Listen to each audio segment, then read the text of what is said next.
So that because of their skull structures, they're very similar in shape. And the okapi is a very shy and very reclusive animal, and it was actually not known to the Western world until 1901, which is very late for an animal of that size. As we kind of head around the turn, though, it looks like we're going to make our way on down towards the water line here. Of course, make sure to keep an eye out on both sides of the truck here. A lot of these animals are really good with that camouflage like we were talking about earlier, and can even be hiding in plain sight. Now, it looks like over here on the left-hand side, tucked away on back towards the rock wall, we're going to be able to spot that black rhino. The black rhinos are the smaller of the rhino species, coming in at about 3,000 pounds. Unfortunately, though, they are incredibly endangered. There are only about 5,000 of them left in the entire world, and that's mainly due to poaching. Many cultures believe that their horns hold medicinal value, so they are often poached for their horns, but they're actually just made out of keratin, which is the same material our hair and fingernails are made out of. Now here off on the right, of course, we're going to be able to spot two different species of forest antelope. Closer to the truck, we're going to be able to see the greater kudu, and a little further back, that are more of a rusty color with the backwards facing horns, those are bongos. Now both the bongo as well as the greater kudu have those white stripes that are running down their back, and that pattern actually helps mimic sunlight for them as they're running through some of this thick underbrush. So that's a key piece of that camouflage we were talking about earlier. Now here off on the left-hand side, we can spot that very large black and white bird. Now friends, that is a saddle-billed stork. The saddle-billed stork gets its name from that little yellow bridge on its beak that does loosely resemble a saddle. Of course, they can stand at about 5 feet tall and have a wingspan of about 9 feet wide, or about the width of the canopy just above your heads. Now as we kind of head around the turn, though, it looks like we are going to head on down into the Sapi River, which is going to be our next stop. Now the Sapi River is known to be a hotspot for animals like the Nile hippopotamus. Now hippos do spend the majority of their day submerged under the water, so they might be a little hard to spot depending on how murky the water levels are, but we will definitely try our best. And it looks like right off the bat, here off on our right-hand side, we're going to be able to spot two of those hippos. We can see one that's just barely breaching the water line, and one that's fully and completely submerged. And of course, my friends, I know those hippos were a little hard to spot because you did have to kind of crane your neck to see them. So let's head on down towards the mouth of the river and see if we can catch up to any of those hippos that might be a little easier to spot. Yeah, it looks like right off the bat here, we're going to see quite a few. Now, of course, my friends, not only can we see those hippos, but I'm also seeing some pink-backed pelicans that are tucked right on top of the island. But I want to focus a little more on this hippo that's kind of removed from the rest of the group. Of course, my friends, this is Mom Tuma. Tuma is a brand new mom, but she's actually been a mom 4 times before. So she is an expert at this point, but she just had a new baby calf. We might be able to see it if you guys keep an eye out over your back left shoulders. We kind of pass on through here, but of course, those babies can still hold their breath for about 5 to 6 minutes at a time, whereas adults can hold their breath for all the way up to 8.5 minutes. So we might not be able to catch that baby, but of course we can still talk a little bit about it because we are super excited to welcome them to our family here at the Harambe Wildlife Reserve. Now as we kind of head around the turn, we're going to catch a couple more pink-backed pelicans here off on the left-hand side. And if we head just a little further up ahead, looks like we're going to head right across this bridge. Friends, we're going to have to go poli-poli, which means very slowly in Swahili, because it looks like down below we're going to see those Nile crocodile.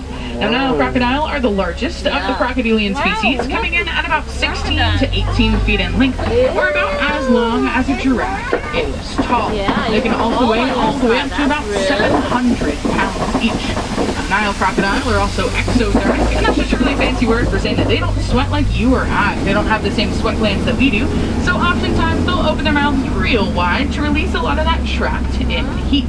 Now, of course, I know it can look a little intimidating with their mouths hanging wide open, showing off all those pearly whites, but again, that's just their form of sweating and how they regulate their body temperature. So as we head around the turn, of course, it looks like we are going to be pushing past some of this dense foliage, and our next stop is going to be down into the savannah. Now, the savannah is home to many animals who are incredible landscapers. Of course, we have the giraffe that trim the trees, and the gazelles and antelope that mow the grass. Now, of course, my friends, keep in mind, as we kind of make our way down this overlook here, we can see almost the entire savannah from this vantage point alone. Now, that's really cool for us because it means we get to see lots of different types of animals out here, but it just means the animals that live out on the savannah don't really take camouflage into effect, at least like the ones we saw back in Little Eternity Forest, because as you can see, there aren't as many hiding spots out here, so that camouflage wouldn't really do them any good anyways. Instead, they like to rely on the safety and numbers tactic, as well as their speed and agility to help evade those predators. It's just really small. So So it looks like we're going to make our way on down off the turn here, my friends, and as we do, it looks like we're going to come across quite a few of those more identifiable animals. It looks like you see quite a few of those giraffes that are towering over the rest of the reserve. Now the giraffe out here on the reserve, they are Maasai giraffe. We can tell that because of their spot pattern. Maasai giraffe have those jagged jigsaw-like patterns, whereas reticulated giraffe have a more square or rectangular-like pattern. Now friends, as we kind of head all the way up and around the turn, it looks like we should be able to get a closer view. So if you guys want to just hang tight, it looks like we're going to loop all the way around and hopefully get a better view. Now, of course, in the meantime, we can still talk a little bit more about those giraffe. Of course, if you guys get a close enough view, you might be able to tell that their tongues are naturally colored purple. Now that's to be used as a sunscreen for them, and we'll talk about that more here in just a moment, because it looks like over here on the left-hand side, we're going to be able to spot some predators. Of course, my friends, these are spotted hyenas. Now, spotted hyenas typically run a female-dominated pack, so that essentially means that the lowest-ranking female is still higher ranked than the highest-ranking male.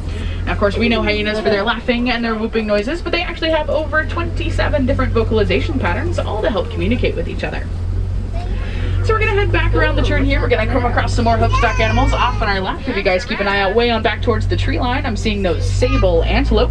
Now, sable antelope are known as the emblem here at the Harambe Wildlife Reserve, and that's because when it comes to that fight or flight response, they always fight back to protect their herd. They're also one of the only prey species to have that fight instinct as well. But friends, tracking back a little bit, let's talk more about those giraffe and why their tongues are naturally colored purple. So we talked about how they use it as kind of like a sunscreen, because for about 20 hours a day, their entire job is actually just to eat. Now, of course, that's to keep up with their incredibly high metabolism. So you would assume for about 20 hours a day, using that long prehensile or finger-like tongue to pull those leaves off the trees, that it might get a little toasty, a little bit sunburned. But that's where that purple color comes into play, and it does help reflect sunlight for them pretty easily. So it looks like we're getting a pretty good view here on both sides of the truck as we kind of pass on around. And we can also see a couple of these giraffes right up ahead that aren't necessarily standing up. It looks like we can see one here as well as one up ahead that's laying down for a little bit of a nap here. Now friends, this is actually really rare to see. So giraffes only sleep for about 30 minutes a day as is, but they usually sleep standing up. Now the reason that they're kind of hanging out, laying down on the ground like this is because they know that they're protected. So out in the wild, they will stand up for most of their life. Now, of course, it's really, really cool to see this out here on the reserve because they know that they're trusted and they know that they're protected. If you guys keep an eye out just behind that giraffe, though, it looks like we can also spot those Springbok as we kind of pass up and around the turn. Those smaller brown antelope that kind of look like s'mores on legs, if you ask me. Now, Springbok, they are pretty tiny for antelope, but they pack a powerful punch. They can actually reach top speeds of up to 50 miles an hour, and they can also jump 6 feet straight in the air and 13 feet out in a motion called pronking. Now we are just going to kind of round the turn here as well. And it looks like right up ahead we're going to be able to see some wildebeest. Looks like we're also going to be able to see some zebras, some of those more identifiable animals as well.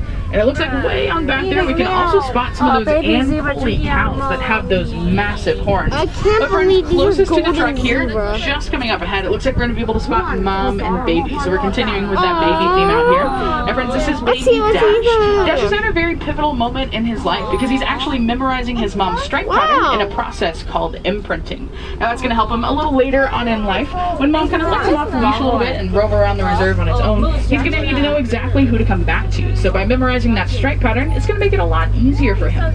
Over here on the left-hand side, though, we're going to get a closer view of those Ankole cows we were talking about. Of course, my friends, I know those horns look massive, and they look really heavy, but they're actually hollow on the inside, and they're made of a honeycomb-like structure that helps circulate their blood flow and cool them off. So they actually only weigh about 5 pounds each. Now, of course, my friends, just as a reminder, let's make sure we're all seated for me. Even those smaller kids, they're more than welcome to sit in your lap, but they do need to stay fully seated for me. Thank you guys. Now we are going to head right around the turn here, and as we do, we're going to make our way on up towards Monkey Point, but we're going to have to weave through some of these knockdown trees to get there. Now that's some pretty solid evidence that there might be some African elephants up ahead, and that's because elephants are known as the natural bulldozers of the savannah. Now right up ahead here, it looks like we're going to be able to catch up with one of those African elephants. They're going to be hanging out really close to the watering hole, so make sure to get those phones and cameras ready if you guys wanted any good pictures. Now of course, as we make the turn, we're going to see movement here on both sides of the truck. Not only are we going to be able to see one, but 2 African elephants here off on the right, and I'm seeing some Mandrel Monkeys here off on the left-hand side, tucked in this cluster of trees. Now, Mandrel Monkeys are the largest of the monkey species, coming in at about 100 pounds each. Now, they usually hang out in groups all the way up to 100, called troops, and it's pretty easy to tell the difference between the males and the females because the males have those really bright red and blue face colorations, just like our friend Rafiki from The Lion King. And the females are a little more dull in color. But as we kind of pass right up this pathway here, my friends, it looks like our next stop is going to be on down into those red clay pits. And that's going to be another good place we can check for more elephants. Now, elephants, they tend to follow matriarchal herd patterns, and that's just a really fancy word for saying that grandma gets to call all of the shots. So the matriarch is typically the oldest and the largest of the herd, and she's always female, and she's always in charge.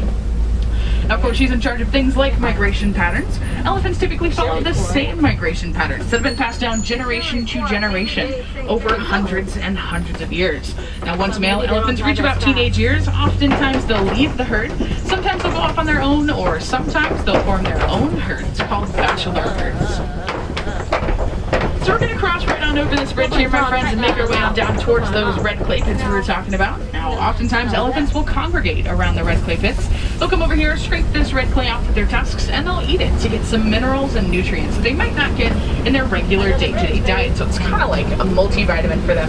And as we pass under this bridge, already I'm seeing some elephant footprints left within the pathway. And here off on our right, I'm seeing those tusk marks, and they do look pretty fresh. So let's head just a little further up here. Let's see who else we can find. Now, if you guys keep an eye out way back in that back left-hand corner there, it looks like we might be able to spot those two younger bulls. Now, of course, this might be our best view, unfortunately, just because they are so far back. And as we head just a little further up ahead, we can just barely see them over the bush line here. But no worries, my friends. It looks like we're going to loop down and around the turn here. We're going to see if we can get at least one more view as we kind of pass on through this area. Now, in the meantime, we can still talk a little bit more about those elephants, and more specifically their tusks. Now, elephants, they tend to have dominant tusks, much like you or I have a dominant hand. And the easiest way to tell if they are left-handed or right-handed, so to speak, is that their dominant tusk is typically a little bit shorter than their non-dominant tusk, and that's just from being rubbed down and used more often over the years. So yeah, it looks like we can just barely see them back there as we kind of pass on through this area, but we did get a really good view of those two a little further back as they were kind of hanging out down towards the watering hole. So we're going to pass right on through here, my friends. Of course, we're going to make our way on down into the watering hole. We can spot some more wildebeest here off on our right-hand side, and this time a little bit closer if you guys keep an eye out over your back right shoulder. Now, wildebeest make up a very large portion of the Great Migration, and that's because over 1.5 million of them will travel over hundreds and hundreds of miles every single year in search of the freshest grass. But we're going to loop around the turn here, my friends, head on through the watering hole and right up ahead towards Flamingo Island. Now, of course, my friends, the flamingo up ahead, they are greater flamingo. Greater flamingo are the largest of the flamingo species, but they're also the lightest shade of pink. Have you seen those flamingos out there that aren't necessarily pink yet? They're more of that gray or white color, specifically in their face or their legs. Those are actually going to be baby flamingos. They're probably a little more around their teenage years now, though. They, of course, gain that pink color a little later on in life due to their diet, which is very high in beta-carotene and mainly consists of brine shrimp. Now, of course, they are hatched like gray little puffballs, and they get that pink coloration about 1.5 to 2 years later into dinosaur their coming through. So with that being said, it looks like we're going to make this turn here. We're going to head on into the eastern portion of the savannah, and that's where we need to keep an eye out for more of those hoofstock animals, as well as hopefully some big cats too.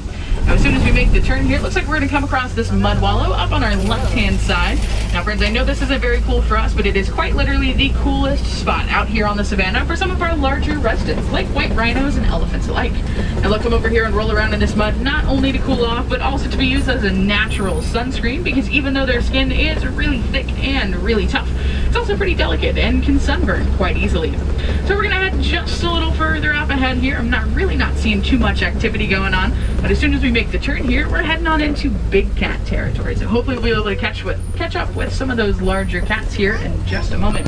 Now, friends, they are pretty hard to spot, especially in these regions, because of course it is such a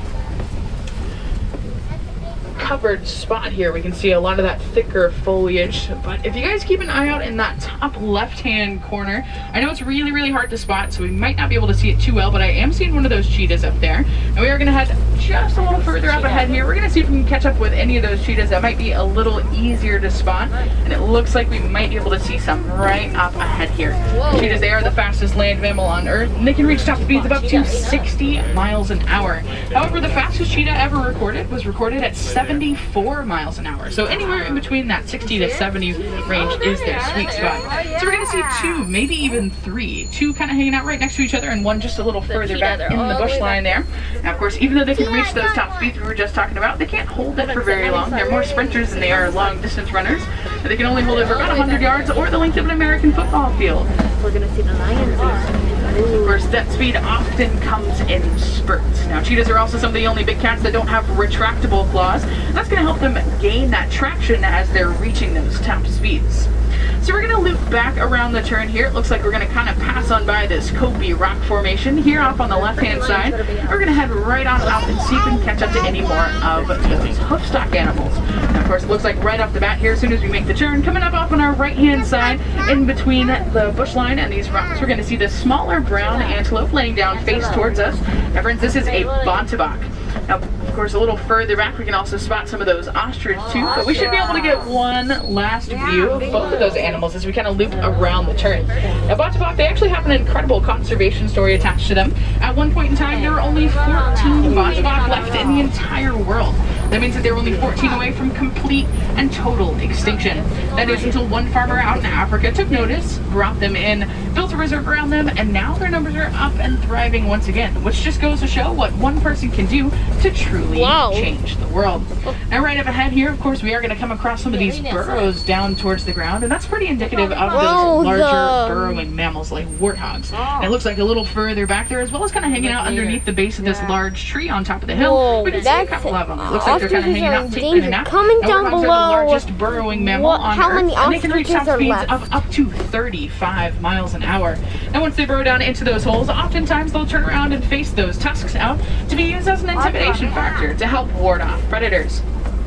So as we kind of head around the turn here, we're going to get one last view of those ostrich. Over your back right shoulder, we can see those bontebok, but I'm also seeing some future friends of ours here at the reserve. I'm seeing these ostrich eggs closer to the truck. Now, ostrich eggs are equivalent to about 2 dozen or 24 chicken eggs, and their shells can withstand about 300 pounds of force before they even start to crack. Now, of course, the ostrich themselves can actually reach top speeds of up to 40 miles an hour on foot, and that's because they are the largest flightless bird in the entire world. Now, friends, with that being said, though, it looks like we're just going to head right up ahead here. We're going to round the turn and make our way on down towards the Wardens Post. And that does, unfortunately, mean that's our last stop before we make our way back into the village. Now, the Warden likes to live right in between the village and the reserve, so they can still have access to all of those resources and necessities that the village provides, but still keep a close eye out on all of our animals here at the Harambe Wildlife Reserve to make sure that they're all safe, happy, and healthy. So, of course, my friends, as we kind of make this turn here, we're going to see who we can find before we kind of make our way back into the village. Now, it does seem a little quiet here. Seems like the warden might not be home, but it looks like up in that top right-hand corner, we can see that the warden has domesticated some Nigerian dwarf goats, and they're definitely home. And these guys, they are full-grown adults. They're not going to be any bigger than this, and because they're domesticated, they can actually provide economic stability for the village. And that's because those milk products can be sold. Their milk is very high in protein, and it's also very sweet, which means it's very valuable to the people in the village for things like milk, cheese, or even soap. Now, in turn, it also helps the wildlife in these areas too, and that's because the people in the village rely less on wildlife and their habitats and more on domesticated animals just like these goats. So, friends, we're going to head back around the turn here. It looks like we're unfortunately making our way back into the village, and that does mean our safari adventure together is slowly coming to an end. But, friends, just because the safari is over, it doesn't mean it's over for you guys, and that's because conservation lives within all of us here at Disney's Animal Kingdom. So if you guys are sticking around with us for the rest of the day, you are more than welcome to head to any of our merchandise locations, some of our food and beverage locations, or even the Seas with Nemo and Friends out at Epcot, and you guys can donate to the Disney Conservation Fund. Now, the Disney Conservation Fund is an incredible program that Disney has put in place because no matter if you donate $1, $5, or just round up your purchase, Disney will match that dollar for dollar, and it will go to conservation foundations all across the world that help give these animals the voices that they need to survive. Not only that, it's one of the easiest ways to help get involved with conservation, and more specifically, our conservation story here at Walt Disney World. So, of course, my friends, it looks like we've successfully made our way back into the village, and here in just a moment, I'm going to be dropping you guys off at one of these two docks right up ahead, and of course, you guys are going to go off on your next greatest adventure. Of course, my friends, now is going to be a really good time. If you guys want to go ahead and double check and triple check all those rows, make sure you have all of your belongings with you. Of course, you don't want to leave anything behind. Now, it did get pretty bumpy out there, so make sure nothing fell out of your pockets, your bags, anything like that. Of course, looks like we are approaching the second dock right up ahead, and that does mean here in just a moment we are going to have to part ways. Now, friends, here in Harambe, we never like to say goodbye, and that's because goodbyes are far too sad and far too final. So instead, I'm going to leave you guys with one last Swahili term. Now, that's going to be Kwaherini. Kwaherini means to go well, my friends. So go well, go wild, and go make a difference out there. And of course, my friends, if I have any wilderness explorers on board, you guys have been on board the Simba 1. That is SIMBA and the number 1, and that's going to help you guys get your safari badge. If you guys head back into the village and back up to the front entrance of Kilimanjaro Safaris, you're going to be able to see a smaller area there where you can see some of our wilderness explorers, and they can help you get that badge. But with that being said, my friends, we're going to head right on up here to the second dock, and we are going to have to part ways. Of course, my friends, I already taught you guys that word Kwaherini, so go well, go wild, go make a difference out there. Of course, my friends, I hope you guys had a fantastic time here at the Harambe Wildlife Reserve. Again, my name is Mackenzie, and if you guys have any questions, feel free to come up and chat with me. My windows are quite literally always open. Other than that, my friends, I hope you guys have a fantastic rest of your day here at Disney's Animal Kingdom or wherever your adventures may take you. Guys, also like this video and comment I love Ringo if you like this video. And also comment sliding open. what would your favorite animal. Bye!